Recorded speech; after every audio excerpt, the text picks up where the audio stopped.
ถวายมาก็เพื่อต้องการวัตถุประสงค์ก็ต้องการเพื่อเอามาใช้ในงานนี้เพื่อเป็นประโยชน์นักที่สุดนะการตกแต่งสถานที่ก็ยังก็ต่างๆนะมีศรัทธาญาติโยมช่วยให้ช่วยหอมมานักเนาะตุง12ราศีก็ดีที่เอามาประดับนะหลายๆคนก็ช่วยกันออกอาตมาก็มดไปจัดหนักเหมือนกันซึ่งถ้าเขาบอกประดับมันก็ดูหลงเหลงมันดูแบบเหมือนบรรยากาศมันแบบเป็นปีใหม่นะก็เอามาประดับก็ดูดีโอ้ถ่ายรูปออกมางามเหียนี่เนาะนั่นแหะศรัทธาญาติโยมเขาได้ทำสิ่งวันนี้มานั่งดูภาพนะภาพกิจกรรมภาพถ่ายต่างๆที่ออกมาที่ได้หันศรัทธาญาติโยมที่ช่างภาพเปิ่นได้เก็บภาพเอาไว้ได้หันแล้วมันปลื้มใจศรัทธาถ้าถามว่าอาตมาอิทก็เหนื่อยก่อนเนาะที่จัดงานครั้งนี้นะก็เหนื่อยตั้งแต่เริ่มต้นมาเลยนะตั้งแต่เริ่มต้นว่าจะเนี่ยอย่างไรจะประชาสัมพันธ์อย่างไรประชาสัมพันธ์แล้วบางครั้งบางทีก็ต้องติดตามลงพื้นที่ไปลงพื้นที่ไปศรัทธาญาติโยมก็ได้หายหอมมาเก็บสะสมบางผ่องเปิ่นนั่นเอามาถวายโอนบัดให้โอนบัดจ่างแต่อยากจะหอมเนี่ยยังได้ก็เอาหอมเพื่อเปิ่นจดจื่อเสียงเลี้ยงน้ำเปิ่นก็เอาปัจจัยส่วนตัวเนี่ยนะใส่ซองเพื่อเปิ่นหอมเพื่อเปิ่นก็เพื่อจะให้ศรัทธาที่อยู่ตั้งบ้านตั้งจองเปิ่นได้บุญตัวบางทีก็บอกท่านอาจารย์บ้านนี้มีหลายคนเปิ่นอยากหอมแต่ไม่ไผโอนได้นะท่านอาจารย์มาบอกตีรถไปศรัทธาพอดีว่าคนขับรถเป็นอยู่ตัวก็ตีรถไปต่างไปเอวหาศรัทธาญาติโยมต่างไปเชิญชวนเปิ่นมาร่วมงานก็ซึ่งก็ประสบความสำเร็จนะไปจากการที่ลงพื้นที่ไปศรัทธาเปิ่นก็หายหอมมาตัวแล้วเปิ่นก็จวนเปิ่นก็มาเปิ่นหันว่าเฮามีน้ำใจไปเอวหาเปิ่นก็มีกำลังใจมาบางคนเนี่ยเจ็บป่วยอยู่โรงพยาบาลก็โทรมาบอกอาจารย์อีแม่ไปมันได้เนอะอีปอบไปมันได้แล้วหมอนัดแล้วก็ตอนนี้เนี่ยนอนอยู่โรงพยาบาลเนี่ยอีแม่อีปอบอยู่นอนอยู่โรงพยาบาลก็โทรมารู้ใจมันอยู่พุ่นอาจารย์ใครไปใครหันถ้ามาได้หันสักกรรมนี่ก็หลายท่านหลายคนนะสถาน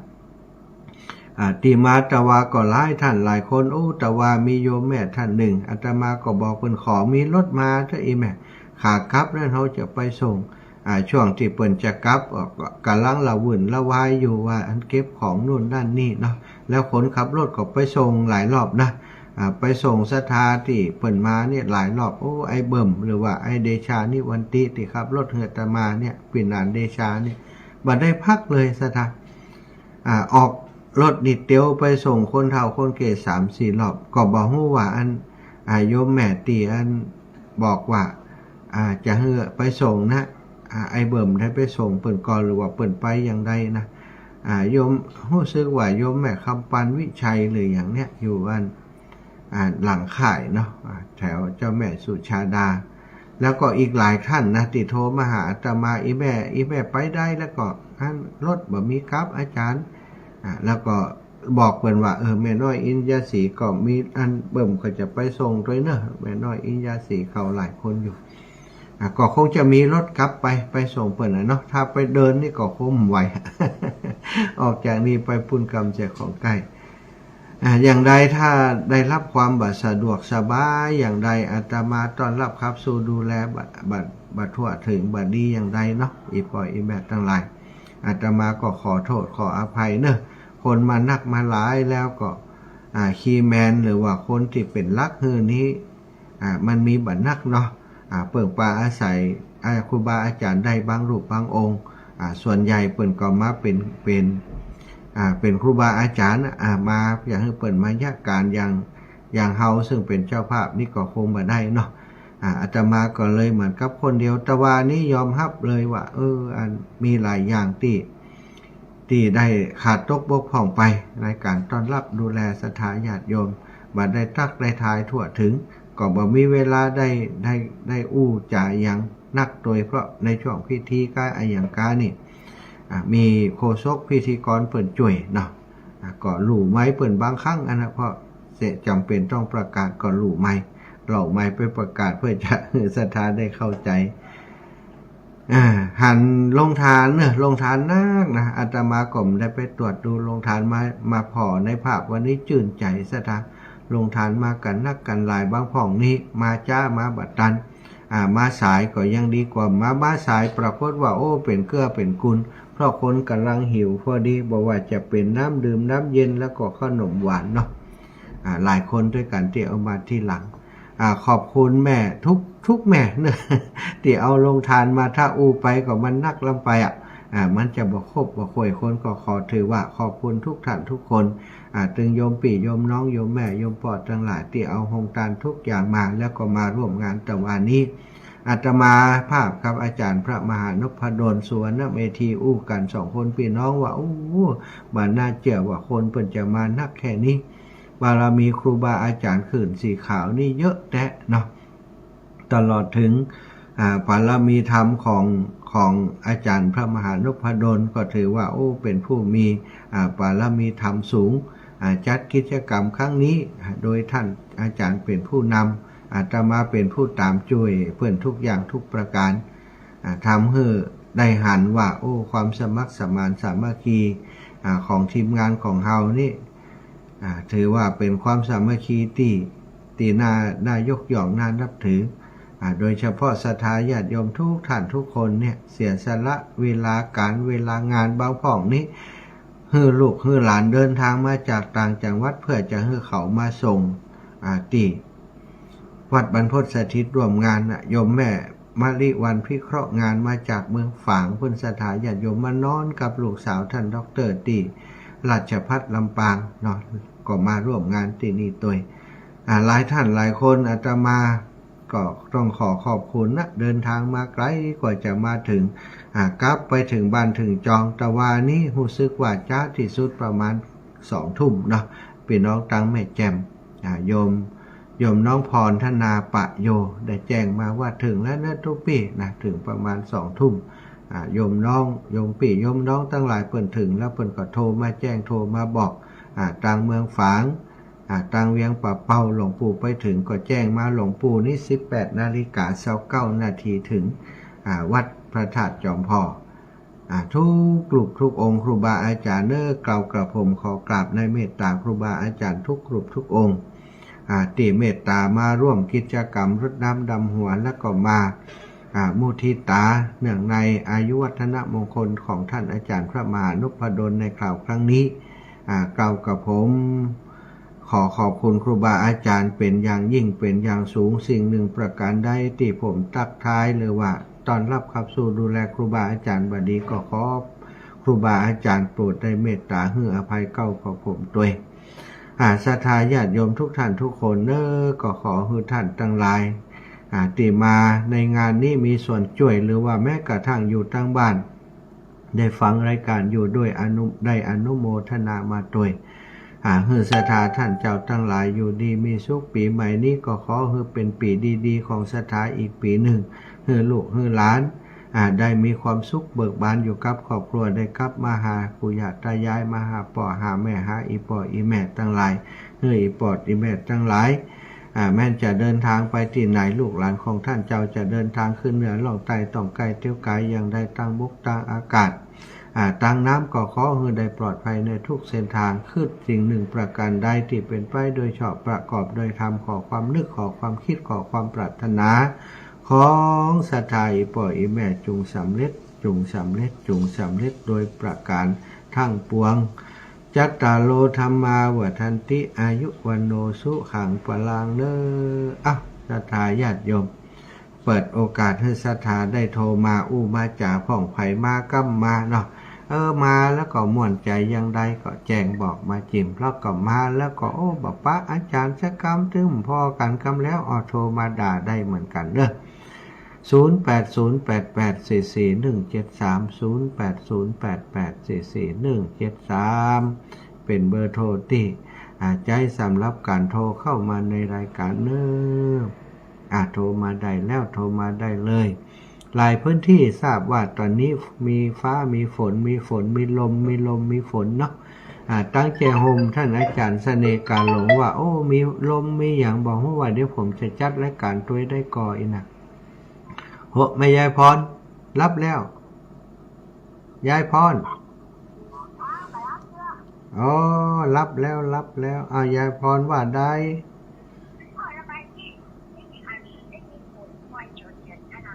วันเดียวนี้ดังไปถึงงานปุ้นกาวิทยุวัดฝ่ายหินออกอากาศกาวัดฝ่ายหินจะมีงานวันที่20ยายพรหู้หรือยังหู้แล้วไปก่อยังว่าอย่างใดมาหันว่าสักเตี่ยวันนั้นเดี๋ยววันชื่อบ้าก็ทายโทษบ้ามันสองนะเพิ่นเอาอย่างไทยทอดเนี่ยเอาน้ำมันพืชกะไอ้ว่าจะทายโทษไทยทอดสดหน่อม่วนก็แต่ว่าโอ้ทายโทษก็จะทำมันก็ประโยชน์นั่นแหละเนาะม่วนเนาะเพิ่นอู้กันม่วนเนาะอันก็โบชนะไปเป็นได้เลยอ่ะดีแล้วขอบคุณยายพรเนอะเอาปั่นกันคนน้อยแม่ยายพรโอ้อีแม่ตุ๊ดได้ไหนเห็นละแม่รัตดาอากาศเรือนตะกี้ครับแล้วเนี่ยแม่ฟังอยู่นะเจ้าแม่โอ้แม่ไปหาแม่ก็ดีใจด้วยเด้อดีแล้วเนอะขอบคุณอีแม่มาแม่จะพบฐานนพดลแล้วแม่ก็ดำหัวคนแล้วดีละเนาะได้ดำหัวม่วนกันเนาะถึงฐานแม่ก็ดมแล้วแม่ก็ขอโมทนาด้วยเนอะดีใจด้วยเอาบุญมาฝากให้อยู่ดีมีสุขเนอะเจ้าแม่เป็นกำลังใจเจ้าสัตว์ตู้3761นมัสการสวัสดีปีใหม่เมืองครับแฟนพันธุ์แท้มาแล้วแฟนพันธุ์แท้ครับแฟนพันธุ์แท้มานี่ก็บ่ได้เรื่องฟังถ่ายทอดแล้วม่วนขนาดเลยครับเนาะมันไปม่วนต่อคนมาอย่างไรโอ้จัดดีครับเนาะบุญญาบารมีครูบาอาจารย์เพิ่นเนาะบุญญาบารมีครูบาอาจารย์ขึ้นสีขาวทุกรูปทุกองค์วัดฝ่ายหินนี่ครับเนาะใจละวัดฝ่ายหินเนี่ยเจ้าสาธุขอบคุณแฟนพันธุ์แท้เด้อก็มากลางใจนะครับครับผมสาธุเจริญพรแม่ขวัญดาวทว่ากับยังได้เฮียแม่ทว่าแก่เจ้ากับที่เจ้าวัดนี้จะตั้งจิตอธิษฐานของทว่าที่อันแม่นั่นเป็นตั้งอาจารย์นะว่าที่โทรไปหาที่ว่าเขามาจากเชียงใหม่นะเจ้าแม่เป็นไปโดยหาเจ้าก็เลยได้กลับมากับเปิ้นโอ้สาธุเนาะแม่เนาะแต่ว่านี่ก็ละวุ่นนี่ฐานเอาสาธุข้าพเจ้าได้มาทำบุญที่วัดวันพุธอาทิตย์นี้ขอสิ่งศักดิ์สิทธิ์ดลจิตดลใจคนบ้านหลงกล้วยมาโอ้คนที่มีรถมาแต่มีแม่วันก็แม่ทุกเจ้าคนไปด้วยหาที่หลังดีกะสาธุครับอีแม่ขอบคุณเจ้าขออาจารย์เลยค่ะเจ้าอันอย่างบุบขวางกับเรียวจะว่าซ้ำอันบ่ได้กินข้าวฉันเฟ้นกับได้ฉันก็เปิดนี่แม่เป็นไม่ได้อยู่ในแง่ฉันเฟ้นจัดได้กันจะอยู่ในกรุงเทพกันอย่างนี้นะถ้าท่านแต่เขาพิจนับจับเจ้าเนี่ยเจ้าจะไปคนเดียวติจะเป็นอย่างน้องแม่เนาะสัตว์แม่สระบุรีนะเจ้ายังไปคนเดียวเลยสัตว์แม่จะฮับสายอื่นกันเนอะไม่สายจ้ะปั่นกันคนน้อยเนาะแม่เนาะจัดเจริญปอนอันนี้ตังใดจ้าอันนี้ตังใดปีน้องลือบอกปีน้องลือจ้าไทยลือเจ้าแต่ว่าแต่บ้านใส่เกกกระดกที่ไทยนาสมเด็จตัดเสียมนวันหลับคุณมันจะคุณนักเนาะเจ้าแม่นโมสาธุโยมแม่ได้กินออกอันยาวกะดีกันหน่อยนะคะเจ้าได้กะดีได้กะสาธุยิ้มหน่อยนึงจ้าวันอาจารย์มีพญากับเหมือฮือลึก เอาออดตาดีมาหน่อยอ่ะ เอาตาดีอ้อมาฮื้อลึกมันลึกดินในอ่ะถึงลึกเดียวพี่หนาก็ไปเอาไปอันตุ้มดอยนอกไปดำนอกจาก สาธุแม่เจ้า ไปอยู่ก้านนอกพี่หนาเนาะจ้ะ ไปเจ้าแม่สาธุเจ้าเจริญพรแม่นวลยอดคำปันแม่ย่าอยู่เทพเสด็จ เจ้าไว้ตาก ำแพงหินเจ้าแม่ แต่ว่าแม่ฟังอยู่ในทางวิทยุนี่เจ้า โอ้ ม่วนกันเนาะ ฝ่ายหินเนาะคนถ่ายทอดไป ก็ได้กับแม่ก็ได้ไปน่ะให้ไปข้างหน้าเนาะแม่ไปก็ได้ เจ้ามันเป็นยัง วันหน้าวันตาก็ลั่นได้ไปหักเนาะวันนั้นน่ะเนาะ เจ้าวันหน้าเพิ่นจะไปจัดอันดอยสะเก็ดอยู่ไปแม่ห้องไข่สักแจก่อน ถ้ามันจัดสำเร็จก็ใครอย่างหน่วยเนาะได้ไป ใช่โลกจัดวัดครูบาอาจารย์น่ะจะได้ไปแอวหากันเนาะสาธุ มาใกล้ๆของกัน เจ้าขอบคุณนะแม่เนอะศรัทธาเสียงมันก้องว้าแสดงว่าวิทยุอยู่ห่างแต่ว่ามันดึงดูดเสียงเนาะก็ขอบคุณพี่น้องลำปางกูท่านกูคนเลยนะถ้าชื่อไปแล้วมันบอกครบบอกป่วยสถานะกล้ำเจริญปอนวินงได้ยินชัดอยู่ไหม ตู้พระไตรปิฎกใส่กุฏิอุตานต่อยก้นมาโดยเสียงฟังมาตลอดนะ เจ้าแม่ วัดละ500 3วัดเป็นที่เจ้าอย่างเงินจบเหมือนมาคือนะเจ้าพ่อนวัตการมีสุขดีไม่ดีอย่างเงี้ยส่วนโทษกันก็แล้วกันนะเจ้าสาธุแม่แม่วินงเนาะโทรมาแต่ว่านี่ม้วนสถาเปิ่นม่วนกันนะพ้องกับอิดม่วนกับอิดพ้องกับม่วนจางฟ้อนกับฟ้อนมีจางฟ้อนละอ่อนด้วยแต่ว่านี่เด็กชายนัฐกิจปอเสลาน้องเจ้าขุนก็มาร้องเพลงมาได้ดูแลลูกเบาดีสักครับแต่ว่าสาธุพี่น้องสีบวชเก้าแต่ว่ามาก่อนนี่จันทวงศ์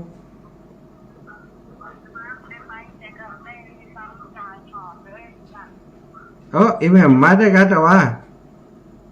ก็อีแม่ยังว่าแล้วก็อีแม่ไปมึงได้ยังว่าอยู่ได้ปอเจ้าอีแม่ก็ได้ฝากแม่ว่าเย็นไปทำบุญแล้วเนาะหมอไปเย็นมาก็หันหน้าแต่ว่ายังไม่หันกันนี่แต่พอเย็นไปต้องตอกดาบไว้ดูดันแบบนางงอกก็งอกฮะนางงอกก็งอกอันนั้นเบิ่มมาว่ามันแม่นันเบิ่มมันเบิ่มเป็นคนขับรถไฟหมู่เดี๋ยวนี้หลายรู้ละเดี๋ยวนี้นะทุกเจ้าจะใจกับไปด้วยแม่บ่เย็นติ๊กหลายรู้ละเดี๋ยวจะให้แม่เปิ่นเป็นคนจ่ายการรถสาธุเด้อขอบคุณแม่นะเจ้าเจ้าแม่จบรายการดีแล้วเนาะแม่เนาะสาธุละอ่อนเขาก็จ่วยตะนะปล่อยถ่ายทอดสดตึงภาพตึงเสียงภาพนี้ศรัทธาไปหาดูใน YouTube ได้เนอะงานรดน้ำดำหัวครูบาอาจารย์นี่นะเจริญปอนนี่แม่ตะวักกับอย่างไรเหียนี่ป้าอาจารย์มาต้องฟังแม่มีคนมาห้ามเอาคิดว่าแม่กับอย่างไรเจ้าน่ะมาต้องฟังก็มาได้โทรมาบอกเพราะว่า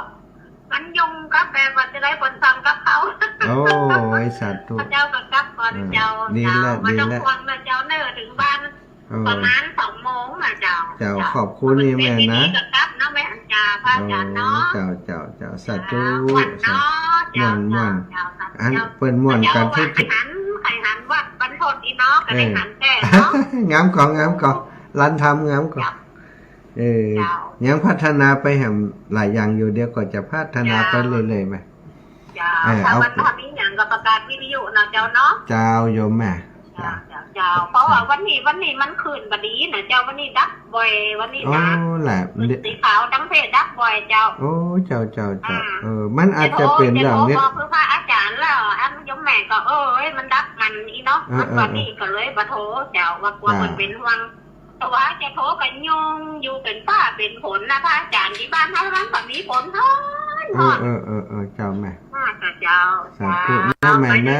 เจ้าเนาะ จ้า เดินไปด้วยดีเนาะ เสร็จแล้วโดยดี ใจด้วยเนาะ จ้า